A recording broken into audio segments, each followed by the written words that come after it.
Pois é, ontem você acompanhou, como a gente falou, se você está aqui no canal do WhatsApp do A Voz de Campos, você recebeu em primeira mão uma notícia exclusiva daqui do A Voz de Campos, que o suplente do PL, né, o primeiro suplente Beto Abençoado, tomaria posse nessa quinta-feira pela manhã, lá na Câmara, em um evento que teve a presença, inclusive, do senador também do PL, Carlos Portinho.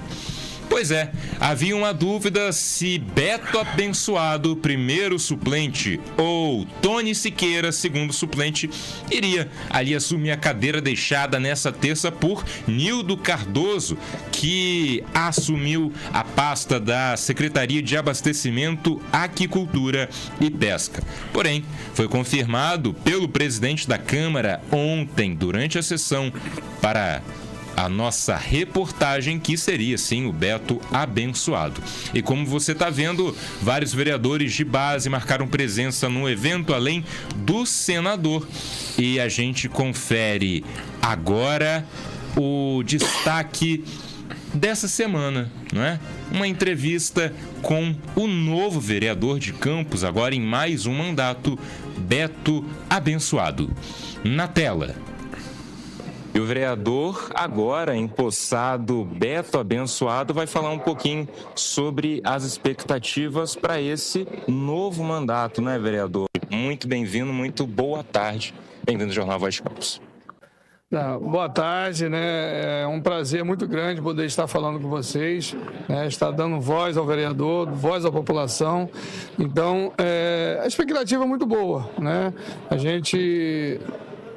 Na eleição passada a gente já tinha essa esperança, essa expectativa, né? Trabalhamos para isso e com certeza nós estamos passando um momento difícil, né? Todos sabem, né? Não só a nossa cidade, mas o país está passando um momento difícil e nós temos a nossa região, o nosso país tem uma capacidade de reverter isso muito rápido, né?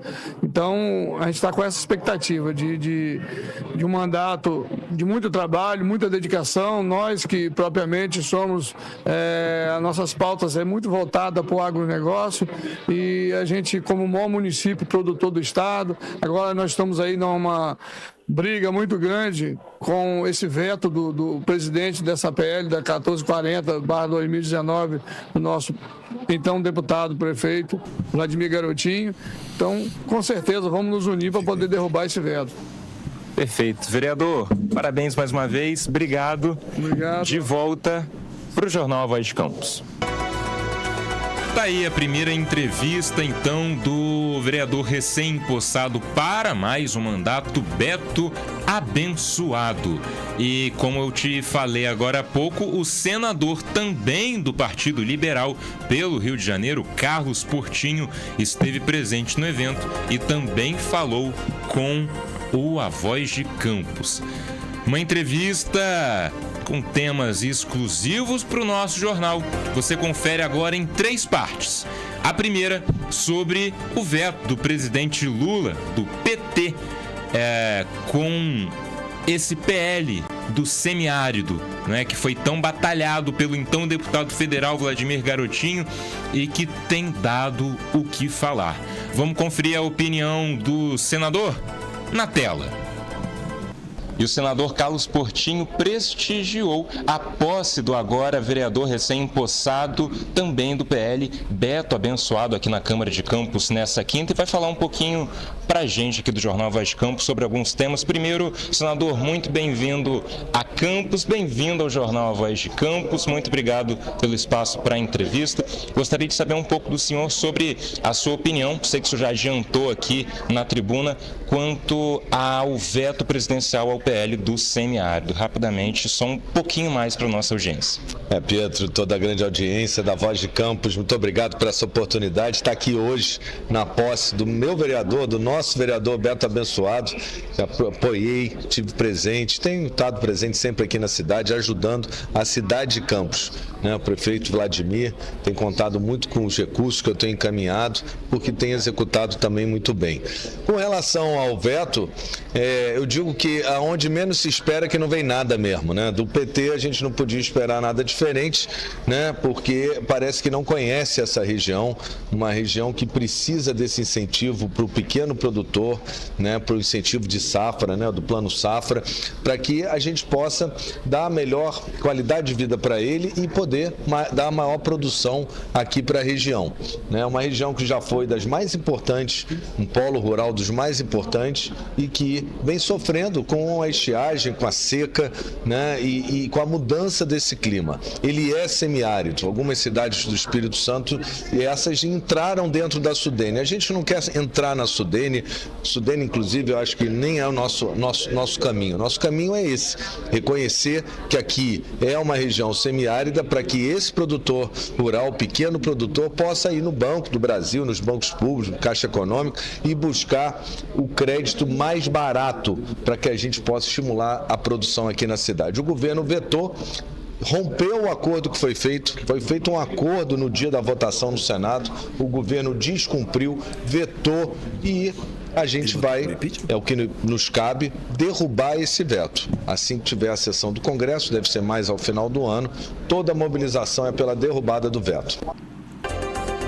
Falando em retorno das sessões, falando em votação e em Senado, o senador Carlos Portinho assinou favorável sim, Felipe. Foi um dos primeiros a assinar favorável ao impeachment de Alexandre de Moraes. A gente não costuma trazer pautas tão nacionais aqui no jornal A Voz de Campos, porém esse assunto também tem sido uma pauta máxima no nosso país ultimamente, Felipe sabe muito bem, acredito que a nossa audiência também tem conhecimento minimamente, do que está ali em jogo quando a gente fala desse tal impeachment do ministro do STF, Alexandre de Moraes, e o senador Carlos Portinho trouxe pra gente um pouco da visão dele sobre isso. E se Alcolumbre, presidente do Senado, realmente barrar, vetar, negar que seja colocado em votação esse impeachment do ministro Alexandre de Moraes, será que cabe o impeachment ao presidente do Senado? Você confere a opinião do senador agora, na tela. Bom, com a presença de um senador da República aqui em Campos, a gente não pode deixar de fazer uma pergunta que todo o país quer te fazer, provavelmente. Quanto ao impeachment de Alexandre de Moraes, o senhor teria votado a favor, já estaria encaminhado para votar a favor, correto? Como que o senhor vê essa pauta tão importante para o nosso país, polêmica ao mesmo tempo? Nós buscamos, fazendo uma obstrução física do Senado, pressionar para obter as assinaturas necessárias de apoio à abertura do processo de impeachment. Hoje a gente pode dizer que tem a maioria do Senado, mais de 41 assinaturas, que apoiam a abertura do processo de impeachment de Alexandre de Moraes. Certamente a minha foi das primeiras a dar, porque o país precisa buscar uma normalidade democrática, o país precisa de paz, de olhar para os seus problemas reais, parar de ficar olhando para trás, olhar para frente, para o que a gente tem que encarar, e é muita coisa ruim que vem por aí, Então, a gente precisa virar essa página. O impeachment é um caminho. Nunca fizeram, mas já fizeram também de presidente da República e nunca tinham feito antes. Isso é um processo de maturação e conscientização. A nossa pauta principal é a anistia.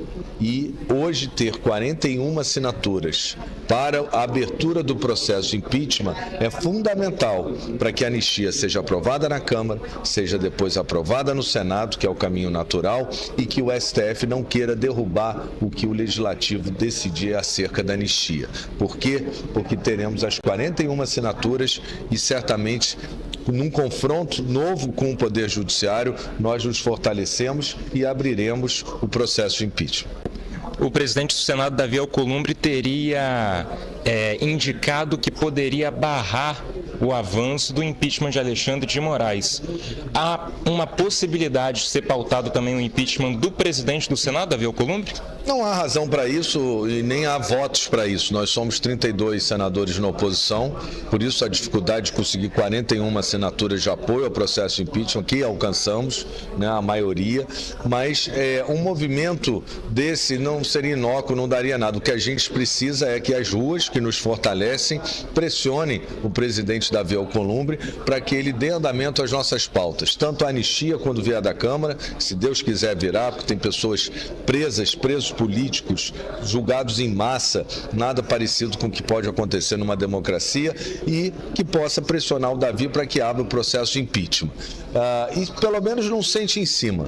Se ele recusar, cabe recurso à CCJ e aí começa a tramitar esse processo. Então, o que hoje o Senado obteve de importante, que nos fortalece, são a maioria, a 41ª assinatura, né, as 41 assinaturas, para que a gente possa fortalecer nesse embate, que é um embate, há um desequilíbrio hoje. O Poder Judiciário descobriu que, além dele ter a caneta, e por isso ele se sente acima dos demais poderes, ele tem uma gaveta da maldade ali, onde ele chantageia o próprio Davi Alcolumbre, chantageia Hugo Mota e outros parlamentares. Por isso a importância do ano que vem não eleger quem tem rabo preso, porque quem tiver rabo preso vai ficar na gaveta e na mão do STF.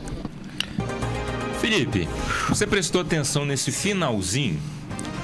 Não eleger quem tem rabo preso ano que vem. O grande problema no Brasil hoje não é eleger quem tem rabo preso, né? É saber que tem o rabo preso por quem não foi eleito. Olha que situação delicadíssima. Pois é. E aproveitando essa deixa do senador, adivinha de quem que a gente fala na terceira parte? Teve na CBF, foi jogador do Tetra. Porrada neles. E só aparece de 8 anos, na verdade. Tem uma vez que ele chegou de 4 anos, vai para tentar ser candidato a governador. Então, aproveitando, né, a deixa do senador, vamos ver a opinião dele, do Carlos Portinho, quanto à indecisão. Ou será que não é indecisão? Tem uma revelação nessa parte, hein? Terceira parte exclusiva da nossa entrevista com o senador Carlos Portinho, a opinião sobre a indecisão do senador Romário. Porrada nele, Josiel. Na tela. Para a gente encerrar, aproveitando a sua deixa, o senador Romário, também do PL, ainda não se posicionou favorável ou contra ao impeachment de Alexandre de Moraes. E isso tem gerado um desgaste, ao menos público, ao menos entre os cidadãos do nosso país e os eleitores também do Romário e do partido. Internamente, houve alguma conversa com ele quanto ao assunto e como que se houve essa indecisão, supostamente, do senador? Certamente um constrangimento enorme interno. Nós não tivemos nem a assinatura do senador Romário, nem da senadora Eudócia. A da senadora Eudócia a gente tratando, deve ser uma assinatura a mais, além das 41, que a gente num futuro pode ter, né? Mas o senador Romário, ele se posicionou. O Romário comigo tem uma boa relação, uma relação franca, e ele disse que não assinaria. Eu disse para ele que estava guardando o gol de bicicleta, o gol do título para ele, mas ele não levou fé, ou chutou para fora. Tá aí. Decepção fora dos campos, né? No campo da vida que real. Você acha, Felipe, pra gente encerrar seu comentário final? Na verdade, o Rio de Janeiro, naquele pleito, teve algumas boas oportunidades, né? Poderia, inclusive, ter eleito o Daniel Silveira, né? Mas, infelizmente, acabou optando ali pelo Romário. E já sabíamos que a relação dele é mais forte com a esquerda do que com a direita, né? E até o que me espantou muito o partido ter mantido, né, como opção para o Carioca naquele pleito. Mas agora tem mais 6 anos de governo para ele, né? O mandato dele é de 8 anos, foi eleito agora 2. E como o Carlos Portinho bem colocou, né, eles têm uma boa relação e o Romário falou para ele internamente que não assinaria. Isso a gente considera então um voto contra? Porque se não está apoiando, está sendo a favor não é mais indecisão a partir do momento em que ele se coloca contra o ato de assinar. Ou seja, o voto do Romário, para você que está nos assistindo, ao impeachment de Alexandre de Moraes, é contra. tá bom? Lembrando que quem não é contra o impeachment de Moraes é a favor do que ele tem feito dentro do STF, né?